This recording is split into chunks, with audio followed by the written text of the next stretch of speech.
First of all, great to have you on the show, Lyle. And like was saying before, we have a few things in common, or coincidences, I should say, that are rather self-indulgent. Number one, we're the same age. I guess number two, which I'll bring up, we'll talk about a little bit later, we're the same age with little kids at home. I have a 4-year-old. No way. Yeah, and it's like you, and we'll talk about with the title of your new album. It's truly changed my life and has changed my whole perspective on things that I never could imagine would happen at my age. But that being said, you've been in the music business for a long time, but it didn't start as early as some. By the time you started performing and recording, you were in your 20s, if I remember. Well, I started playing out when I was 18, the summer of 1976. I started playing out and knew that I loved performing. But it wasn't until 10 years later that my first record came out, and all of that first 10 years really was experience, learning about performing, playing a lot. From the time I was 18 until my first record came out, I played all through school. I played 2 or 3 or 4 nights a week. All those years, and so I had lots of experience standing up there in front of the microphone, and I feel like that still is the foundation of my performing today. But yes, it took me 10 years from the beginning of performing to when that first record came out, and it was an interesting path. I met lots of great people who helped me, and learned about the business in those 10 years. Wow. And the music business can be a tough one, but you were on the same label for what, almost 40 years? Well, it was my original record deal was with Universal, MCA Records Nashville, through Curb Records. Curb took me to, in those days, Curb would affiliate with one of the majors for distribution. And so Curb took me to MCA. The record company that I always dealt with, the record company that I always dealt with, the people I worked with were the folks at MCA Records. Curb was kind of a silent partner in the deal, and so the people, the day-to-day folks I worked with were the MCA Records people. Tony Brown was my A&R person at MCA Records Nashville in those days, and the producer of my first 3 records. It was during the time Jimmy Bowen ran MCA. Bowen was fully formed and came from all his success in Los Angeles to Nashville, and had great success there. Brought a way of recording and brought personnel with him from Los Angeles that was different from the Nashville approach at the time. And so I got to go to Jimmy Bowen University when I was at MCA Nashville, and still use his recording procedures when I record. I mean, he really was, he and his method taught me to work the way I work now. Funny that you mentioned Tony, because I want to say sometime in the mid '80s, Tony invited me to something at the Vanderbilt. It was a MCA Master Series launch, and it was I think the host that night was Larry Carlton. Oh, wow. Of course, it included Matt Rawlings, who we'll talk about in a minute, and but Chet Atkins was there, and David Hungate, and a bunch of other players. And it was the launch of MCA Records Master Series, which Matt had his debut album on, which I believe weren't you on that album as well? I think you sang one track. Matt invited me to sing "G Baby Ain't I Good to You," which is how I started singing that song. And I mean, it wouldn't have occurred to me ever to sing that classic. But that's how I learned it. I continued to play it all these years, and so that's one reason I recorded it for this record. And Matt, more than leanings, he's a jazz pianist in so many ways. Extremely talented. I know that the two of you have had a music relationship for a long time. And would you say that Matt brings some of the jazz into Lyle Lovett? Oh, absolutely. Without question. I'm not a jazz musician, but I love jazz music, and I love playing with people who are. Matt was 18 years old when I met him. Matt played piano in a country band called J. David Sloan and the Rogues, who were the house band at the biggest rockinest country nightclub in Phoenix in those days, a place called Mr. Lucky's, and they played 6 nights a week. They rehearsed after their gigs 2 and 3 nights a week from midnight to 3 in the morning. Matt, the first time I heard J. David Sloan and the Rogues and heard the first piano solo Matt played, I thought, what in the world is this? It was just amazing to hear Matt play jazz-like solos over country songs. And as I worked this unlikely job with them for a month solid in September of 1983 in Luxembourg. And as I worked with them every night, as they learned some of my songs and offered to play with me, I was booked on that show as just a solo act. But eventually, by the end of the month, I was playing my set as part of their set. They were playing with me, and they were J. David Sloan and the Rogues were the first real band that I had, that ever played my songs. I went to Phoenix after that, where they were from, and recorded with them. Billy Williams was the music director of that band. Billy Williams was in his early 40s in those days, as was J. David Sloan himself. And they were working with these young, brilliant musicians. Matt Rawlings was 18. Matt McKenzie, the bass player, was 21. Ray Herndon was 22 or 23, but played guitar. Those musicians, that band, Billy Williams' production sense, his production mind, is what shaped it still shapes my recordings, but they are the people that made those early recordings with me.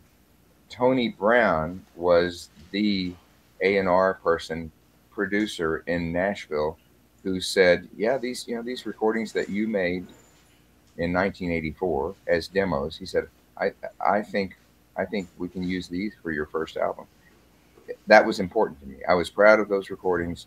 Tony Brown was the only producer in Nashville who was willing to work with those demos, who was willing to, by then Matt Rawlings had gone to Berkeley in Boston to go to school.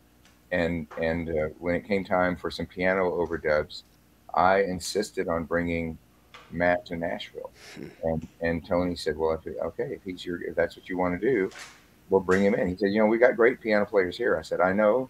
I said, but Matt is my guy. I'd like to bring him in. And so that's what Tony did. And that's how Matt Rawlings came to Nashville. And I'm awfully proud of that. Wow. So am I right to say that was the genesis of your large band sound? Absolutely. Yeah. Playing with J. David Sloan. J. David Sloan and Billy Williams were seasoned music professionals. Billy, they both lived in Nashville. Billy lived in Nashville for a time and worked with Buddy Cannon and produced demos for Buddy Cannon. And Billy's production mind is just,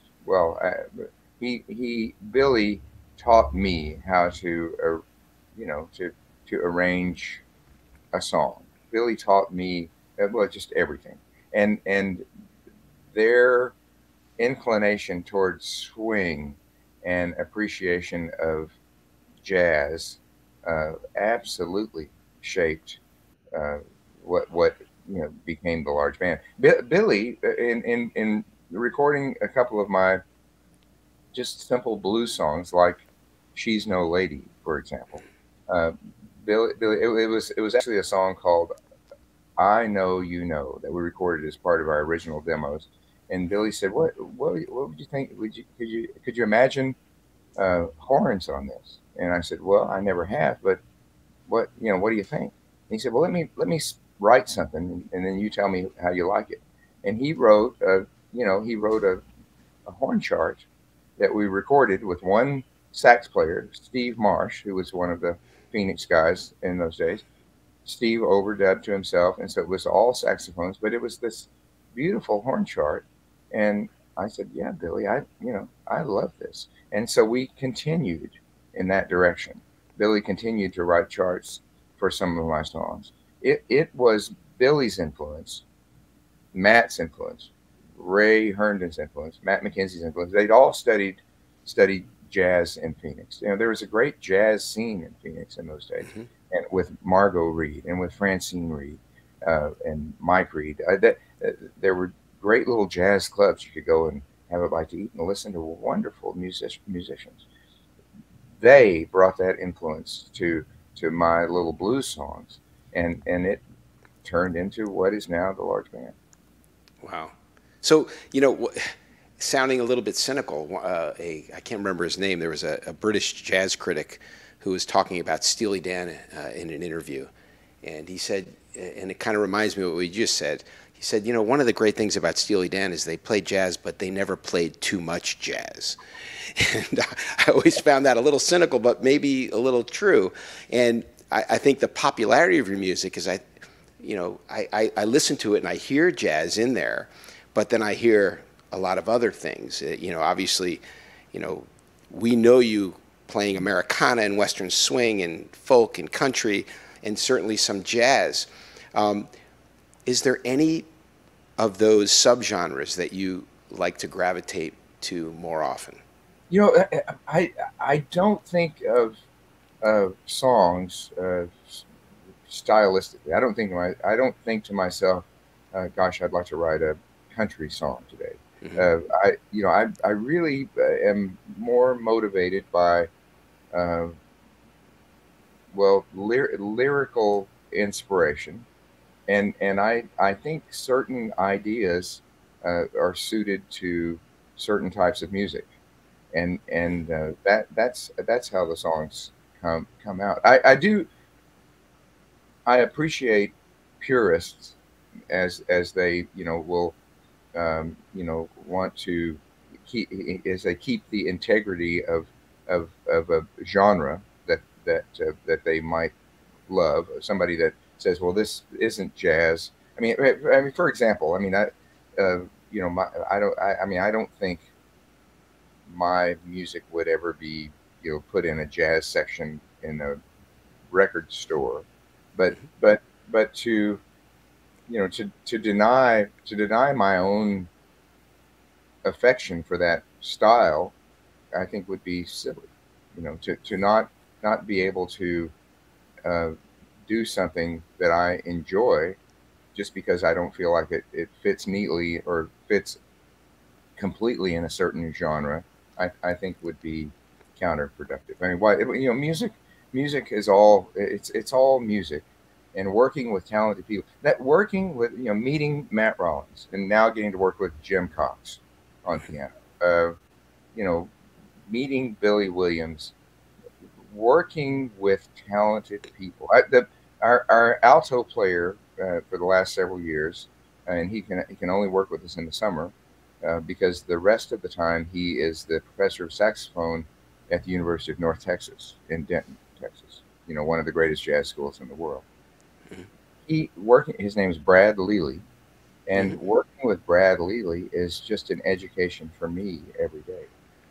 I've always tried to. One of the things that I try to accomplish in a show is, and on recordings as well. But in a show, I want the audience, and by the end of the show, I want the audience to feel as though it's gotten to know everybody on stage. I try to I Mm-hmm. try to organize a show so that the musicians on stage all have features at some point in the show, and uh, to just to be able to demonstrate what they can do, what they to show them at their best. And Brad Lely has a couple of features that are, as I stand on stage and listen. I every night. I mean, never twice in a row would he play the same thing. My mind is blown every night when Jim Cox plays a solo, when Brad Lely plays a standout solo. I just enjoy their playing. and I try to create a platform that allows them to play and to improvise and to, you know, we try to pay homage to the recorded arrangements, but Hmm. I really I like to give the musicians on stage the chance to play whatever hits them, you know, on a given night, to be able to my very favorite thing is to be able to stand in the middle of, and we're 14 pieces this summer on the Hmm. road, Hmm. to be able to stand in the middle of that many talented musicians and listen to the musical conversations that happen, you know, the riffs that inspire another riff. That, to my way of thinking, keeps the music alive. And we're not simply reproducing a performance. We're we're playing. You know, we're in the moment. It's happening right now. Something's happening tonight that didn't happen last night. That's never happened before. That possibility exists every time we go on stage, and in the hands of capable musicians. You know, it, it's a it's very exciting. And I hear it sometimes in your recorded music as well, not just your live performances, as if you're saying to your musicians on the recording date in the studio is do your thing. Well, yeah, absolutely. And these are the people I'm on stage with for the most part are the people that play in the studio as well. And the recordings we did for this record and other records. I record with the rhythm section. I mean, there have been times when we've overdubbed the horn section, but in on this record, we on most of these tracks that have horns, and we all set up. We set up and we all played at once. In the studio we recorded in Nashville this time with Chuck Ainley, who engineered my third record, which is called And His Large Band. The first time we introduced the name Large Band, and we recorded in the very same studio that we recorded that record, and the studio was such that we set the horn section up in the kitchen of the studio. Weren't even in the recording room. So But that not was enough room. exactly that was the way we got it done this time. But they did play live. The solos on Cooking at the Continental, for example, Hmm. were improvised in the track. And Wow, oh, sorry about no problem. that. And so it was, um, you know, the live aspect is important to me even in the recording studio. Wow. So this is a good segue. Large band, big band. You're now on Verve Records, an iconic jazz label. That's another one of our coincidences. I was in the Verve group back in the 90s. I had a little boutique record label in the Verve group.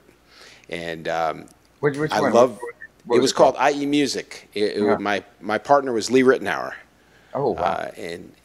We signed everything from smooth jazz to sort of contemporary world music to Al Jarreau, and it was a fun little label that was short lived because Universal, talk about MCA, Universal purchased Polygram, which was where it was at the time, and Tommy LaPuma actually just said, "You guys got to go. They don't want any more joint ventures." Which was fine. It was a absolutely amicable split. But I love Verve because of the incredible heritage with Norman Granz, how he started this label, and there was all this kind of combination between what became legendary jazz artists, who became legendary jazz artists, and this marriage of media and music, the packaging of those releases back in the day, the liner notes, the books that came with them, and now Lyle Lovett is on Verve. Tell me how that happened, and tell me some things about you and Verve and how that all came together. Well, Jamie Krantz is running Verve in the U.S. and Sure. I'd gotten to know Jamie in the last several years, and he seemed interested in having me on the label. So my being on Verve really is because of Jamie's interest and the relationship that he and I built over the last few years. Hmm. Being on a historic label like Verve with Verve's legacy is, is an honor, and to be part of the current roster as well. Uh, I feel a little out of place because feeling like more of an Americana artist, but it's really been Jamie's enthusiasm and Jamie's involvement with me that made it possible. I'm honored to be, I'm honored that because of some of my arrangements, people might think of me as fitting in to Verve, and because quality, a high level of presentation has been the hallmark of Verve since the beginning. Verve is Absolutely. also, as you said, Polygram acquired Verve, Universal acquired Polygram. So 10 years after my last record for Curb and Universal, I get to go back home to a Universal label, and that made me feel really comfortable as well. So for me, it worked on every level. I'm honored to be on Verve. I feel I'm safe and comfortable because of my relationship with Jamie Prince, and it's a Universal company where I've been since I signed that deal in 1985. So it really is like not as much like coming home, but it's like staying home for me. Right. Wow. Well, so the new album, 12th of June, a couple more coincidences. One, it's about your twins. I'm an identical twin. Oh wow! And my father's birthday is the 12th of June. No, wow, how cool. So as I was reading through all the I could find about you currently in some archival things, I found a lot of those coincidences. And having twins, having little kids in the house, obviously has made a change in your lifestyle. But I think in some ways it influences some of the new musical paths you take. Oh, all everything you just said is true. I always thought I wanted to be a dad, I'm just so grateful for the chance to, even at my age, I'm reassured that you have a little one as well. I never thought about my age really Yeah. until they were born. Then I started, thinking, well, gosh, I hope I'm around for when they start school. I hope I'm around for when they graduate school. Gosh, what if I'm around when they get married, go to college? Yeah. I yeah, I had those kind of thoughts for the first time in my life, and so it made me look at everything in a way that I hadn't before. But the thing that I didn't anticipate, the thing I had no way of knowing, uh, is just how much I would enjoy being a dad. I mean, it's just the most joyful thing that I've ever gotten to be a part of. And those children are they're just my favorite people in the whole world. Yeah. And I get it. I had no idea. I really had no idea. And people try to tell you. Did you have children before? I did, but having children in my 60s, Uh, I have a completely different perspective. well, I'm very curious to hear about that because I don't know what kind of dad I might have been, as a younger person. I don't know, I don't know how that would have played out. Uh, in a way, I mean, I love getting to play. It's such a privilege. I can't say this enough, but it is such a privilege in life to be able to do something for a living that you love to do. Hmm. To be able to do something for a living that's an activity you would pursue as a hobby. Something you would do anyway. But to be able to make a living doing that, it's such a privilege. And to be supported by people. I mean, for the public to turn up, to still be coming to shows, or to tune into live streams, or to tune into a podcast like this, because they might want to see what you look like when you first wake up. I mean that is a privilege, and it's extraordinary. And I'm well aware that most people don't get to do that. Most people have jobs where they think, well, gosh, you know, the weekend's coming up. What, you know, what are we going to do on the weekend for fun? I mean, every day is like a weekend to me. Hmm. Getting getting to to have children at a point in my life where I feel, I feel like I've done all the things that I want to do in my life. To be able to be a dad at a time when where they truly are what's important to me, the most important thing to me. Yeah, I wonder. I mean, I wonder what kind of dad I would have been as a young, when was trying to, still trying to get a foothold. What would that be like? In a way, I think, I'm, I'm my children's dad and grandpa at the same time. Grandparents have that reputation of being a little easier going than Right, right. parents, and I wonder if if I'm a little bit of both. But how does it, I'm curious. I mean, how is it different for you being a dad now as it was before? It's patience. Yeah. I've learned to have a lot of patience. Interestingly, what you just said. So, my 31-year-old son is the producer of this show because he's a director of photography and he's in the videography film world. Oh my goodness. And a lot of times he will go pick up the little ones from school, Yeah. and they'll think he's their dad. And there have been times where I've been with my kids and they assume that I'm their grandparent. But I usually, and even my wife, because she looks so much younger than me, and she is younger than me, there are a lot of people that say, "Oh, is that your daughter?" And I usually respond by something snarky by saying, "My daughter? That's my granddaughter," you know.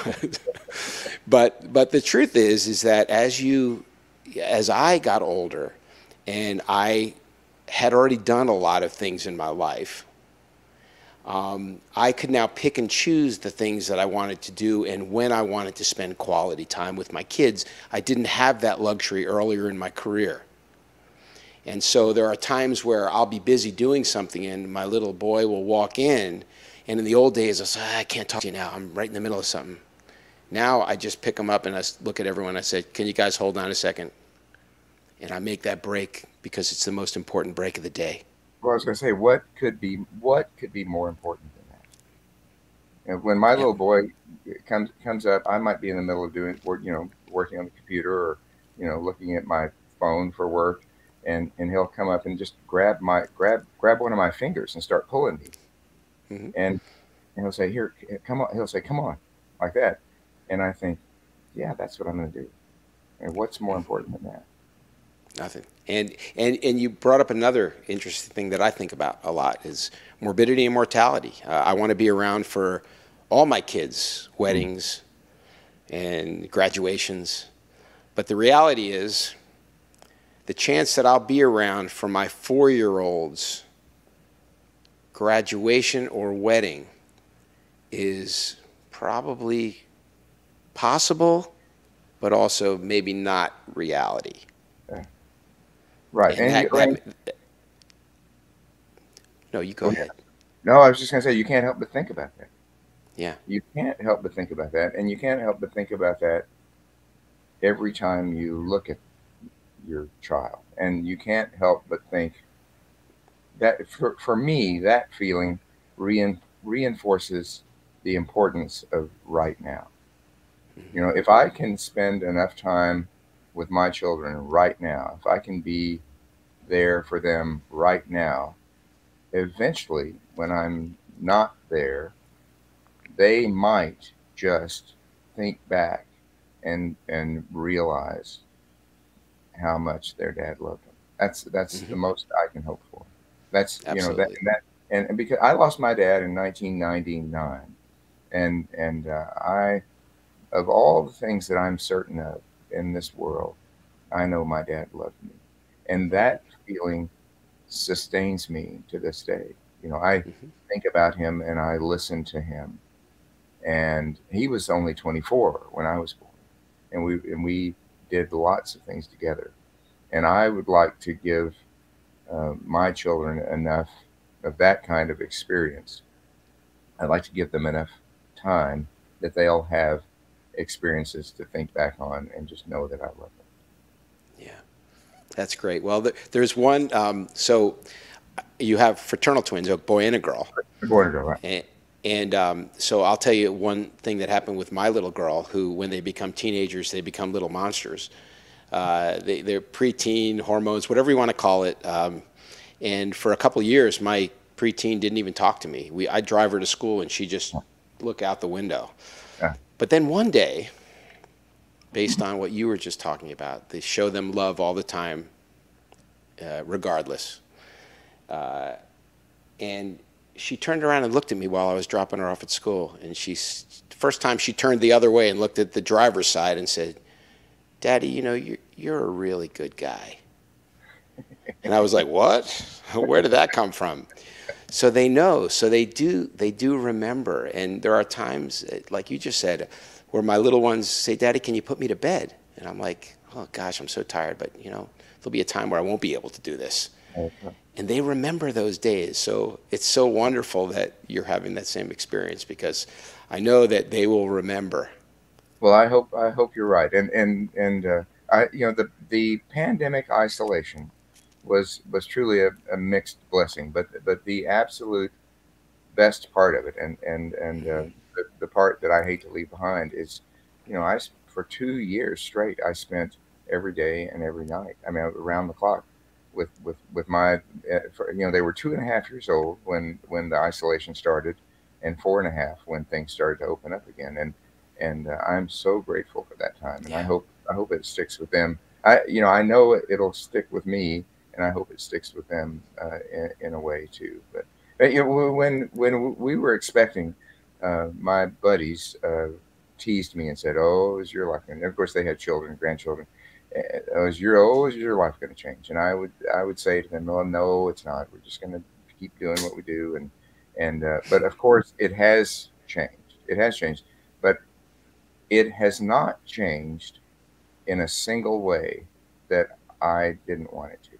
Every change that having children has introduced in my life has been you know, a joyful change. Has been a change that just, you know, I've wanted to make and embraced wholeheartedly. There's just you know, there's no way. I don't. You know, I think, you know, having children is maybe not for everybody, but if you're at all inclined to want to have children, you know, for me, I've just never enjoyed anything as much as I enjoy just sitting on the floor with my two. Well, I have 6, and I do say this often, and I've been very blessed to do a lot of cool things in life, but they are my greatest accomplishments. Well, that you know, there's not a better way to feel, I can imagine. Yeah. So I understand you're also a horse enthusiast. I am, yeah. So my wife has just gotten into horses, and I've realized it's one of the most expensive hobbies I've ever known. Between buying the horses and the stables and the upkeep and the whatever, but it's right. It's right up there with being, you know, the music business. yes, yes.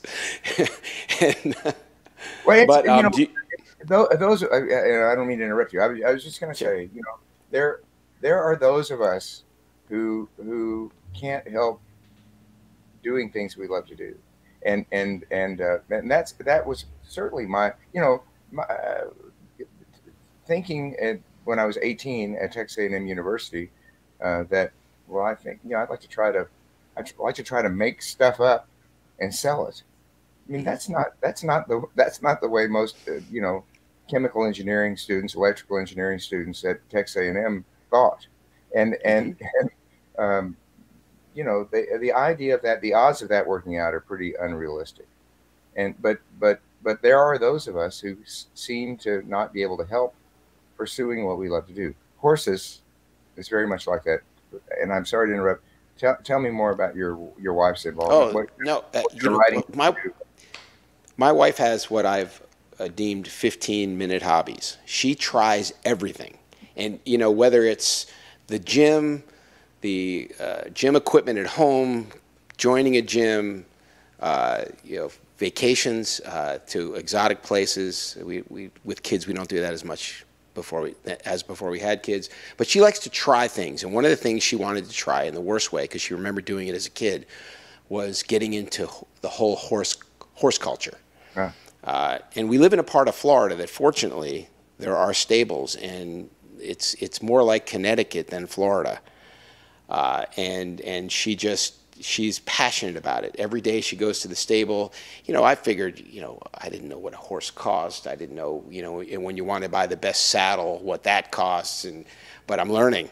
But she loves it. And now my 10-year-old loves it. And she goes with her every day. So there's this bonding thing. And my 10-year-old got thrown from the horse the other day, and she's fine, and she just wants to hop right back on. They become so passionate about it. And when I read that you are a horse enthusiast, I got to ask Lyle about horses. Anything you can tell me, I'm all ears.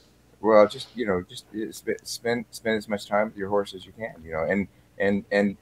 I haven't been to a horse show since our children were born. I love to.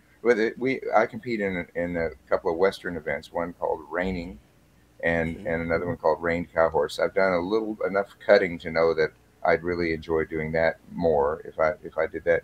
But I think to since our children were born, when you go to a horse show, it's a week or two away from home, and to really compete in the big shows, and I just haven't wanted to spend that kind of time away from my children. When they're able to go with me, if they're interested in doing it, that's something that I would imagine being a lot of fun. But yeah, spend ride as much as you can. If you're doing it, just be with your horse. That it's there's so much we can learn. Horses are like mirrors, really. Unbelievable. They react, they respond to our behavior. So it's I've had the privilege of working with so many great horsemen over the years. A person that comes down and helps us start our 2-year-olds, or came down several years in a row, is an 80-year-old retired PRCA saddle bronc, multi-time saddle bronc champion, member of every rodeo hall of fame there is. A fellow named Bill Smith from originally from Cody, Wyoming. His nickname in rodeo is always Cody Bill Smith, and he knows so much about it. One of his sayings is, "When you get right, your horse will be right," and it's just such a lesson in our behavior. It's such a lesson. Horses teach us so much about ourselves. It is very deep. The documentary on Buck Brannaman a few years ago that came out. All of that. What the movie The Horse Whisperer, based on Tom Dorrance and his technique with horses. It's all about working on yourself. It's all about how you present yourself, and it's such a lesson in life, in general. And working with horses. If you work effectively with horses, apply that same thing to talking to people. It just really makes you more aware of your impact. When we're aware of our personal impact in a situation, in a room, around people, it can improve the way we do things. Wow. Horses are just amazing. What part of Florida are you in? It's a little town called Parkland. It's southwest of Boca Raton, but kind of in the Everglades and more deciduous than Palm Tree. But we love it out there because it's not your typical Florida town. It's really, literally there's roundabouts on the road that we get to our home, and there are statues of horses on the roundabouts. Well, you're not too far from Wellington, and that. Actually, we're due south of Wellington, which is also another great horse area, and then Ocala is a couple hours north of us, which is another great Florida horse Yes. area where there's this beautiful complex there called WEC, W-E-C. So I'm getting into the horses now. I haven't done it as a kid. I was more of a Western style. My wife and my kid, my 10-year-old, are more into English saddle. I like the Western. It just feels more comfortable. Well, and I grew up, riding Western too. But the horsemanship is horsemanship, and those, I tell you, I mean, you're in the epicenter of the hunter and jumper country down there, and some of the biggest horse shows in the world happen where you are, and there's nothing more exciting. It's just like, it's everything is so analogous, but when I watch a great horseman ride or show his horse, I mean, it's like listening to Jim Cox or Matt Rawlings play a great piano solo. It's like watching listening to Brad Lely play a great solo on his alto. It's people, when you get to see anyone at the top level do what they do, you stand in awe. And there's not a better feeling in life than seeing something that gives you that awestruck feeling. I mean, that's just, I think that's what we all look for. But to be able to see somebody at the top of their, to the top of their profession, and the horse world is, rife with that sort of opportunity. Well, I can say the same thing about you with the number of hits that you've written that are just brilliant songs. I have to tell you, my wife made me hear her out when she said, "If I Needed You" is the most incredible love song ever written. Townsend Van Zandt wrote that, and Townsend Van Zandt is one of my songwriting heroes, originally from Texas. I couldn't agree more. It's been recorded by lots of people, but it's still, if someone asks me to sing it at a wedding, that's still the song that I pitch first as a song to sing at a wedding. But Towns Van Zandt was an incredible poet, and he and Guy Clark were contemporaries, and Guy is another one of my heroes and mentors, and I just think they set the bar for that all other Texas singer-songwriters aspire to. And you seem to understand that song, and you put some Lyle into it that really made it special. Oh, thank you. Alison Krauss sang harmony with me on that recording, and her brother Victor played bass, and has played bass with me for years. He's working with Allison this summer, but yeah, I mean that so much of the way something comes out has to do with the human part of it all. It's not, you can draw something out on paper, you can do an arrangement, but it's you have to allow for the human part of it. And I didn't tell Allison specifically what to sing. I don't tell Victor specifically. You lay out the chord changes, but you don't tell him what notes to play, and to see how something goes through someone else's mind and body. The personal interpretation of an idea always enhances. It makes the original idea better every time. I guess it's what we call in jazz improvisation. Well, that's what's important about jazz, right? It's that jazz is, and I take that point of view and that mindset. I take it and try to apply it to everything in my life. It's that, hey, this is happening right now. And the value is, this is only happening right now. You can only experience it right now, and in the right hands, that makes right now hard to top. Well, Michael, it's nice to get to know you. Congratulations on your family, and your 4-year-old son or daughter? Son. I have 2 boys and 4 girls. Oh my goodness! And so your other son is he's watching us right now. he's usually waves at me, yells at me, puts notes in front of me. He's very passionate about what he does, and he loves the film business, and that's why we do podcasts, because he actually, like 7 years ago, said, "Dad, you're not doing podcasts. You're a big loser." And so we started doing podcasts really early on, and we continue to do these Jazz is Not What You Think podcasts. And we've had wonderful guests on the show, from Commander Riker, Jonathan Frakes from Star Trek, presidents of the United States. We've had actors. Which before we leave, I wanted to ask you about acting. You've been in a lot of movies. I didn't realize that until I went and looked at your filmography rather than your discography. You know, I've gotten to act occasionally, really all because of Robert Altman. Robert Altman came to a show that we did at the Greek Theater in the summer of 1990, a tour we did with Ricky Lee Jones, and he called me afterwards and just asked me if he called me up and said, "Hi, it's Bob Altman. You want to be in a movie?" Just like that.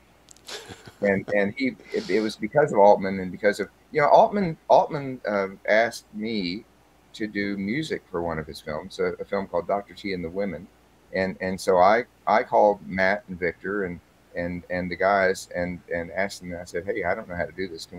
Let's get together and see what we can come up with." And we recorded. Altman showed up at the sessions, and we just, you know, we watched the scenes and just played to them, and it was, you know, that was a great whole nother facet of working with Altman. But I enjoy acting, but you know, I've never pursued it. I only get to act when somebody thinks of me kind of specifically and calls me up and says, "Hey, would you do this?"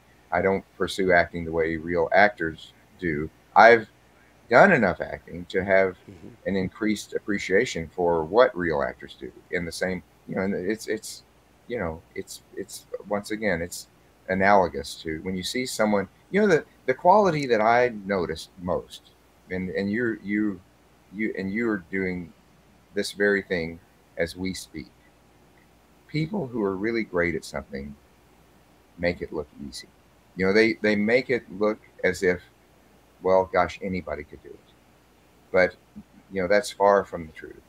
But great musicians, great actors, great horsemen don't show their process in their performance. They just show that they're accomplished enough that they can express themselves and the joy in doing what they do. That's what comes through. And that's the, you know, to me, that's the pinnacle of expression. You know, being able to you know, be good enough to turn the technical into the emotional.